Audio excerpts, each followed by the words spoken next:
आज की कहानी का शीर्षक है सेठ की युक्ति।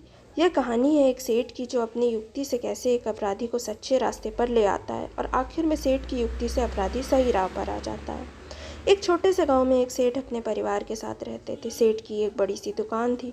सेठ की दुकान में दिन भर सामान लेने वाले लोग आया करते थे।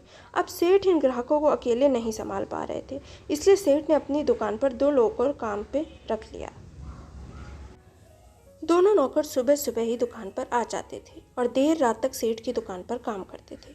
सेठ भी दोनों नौकरों को बराबर मजदूरी देते थे।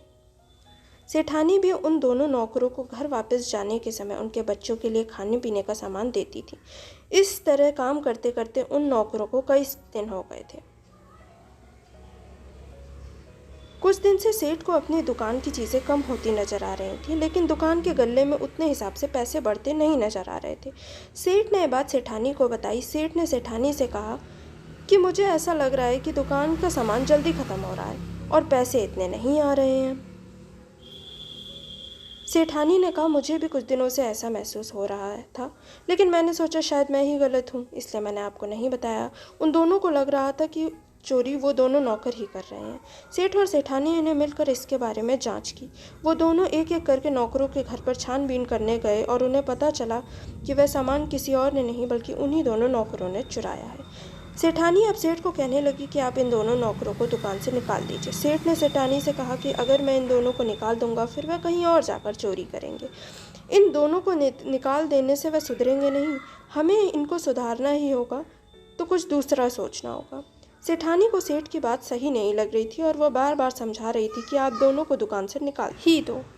सेठ ने कहा कि अगर हम इन दोनों को निकालने के बजाय इनकी मजदूरी और बढ़ा दें तो फिर ये दोनों चोरी नहीं करेंगे। सेठानी ने कहा कि अगर हम वैसा करेंगे फिर हमारी सारी कमाई इन नौकरों के पालन व पोषण पर खर्च हो जाएगी, भला हमारे बच्चों का क्या होगा। सेठ ने कहा कि मुझे इनको सुधारने का सिर्फ यही सच्चा और अच्छा रास्ता दिखाई दे रहा है और मैं यही करूँगा। सेठ ने उन दोनों की मजदूरी बढ़ा दी और उनके बच्चों के कपड़े, पढ़ाई लिखाई का खर्च भी दिया। कुछ ही समय बाद दुकान में चोरी होना बंद हो गई और उनकी दुकान अच्छे से चलने लगी। सेठ को अपनी युक्ति पर आखिर पूरा भरोसा था और आखिर सेठ की युक्ति काम भी आ गई। अगर सेठ ने केवल अपने बारे में सोचा होता तो फिर वो उन दोनों नौकरों को शायद कभी नहीं सुधार पाते, लेकिन सेठ की युक्ति ने सबका जीवन सुधार दिया।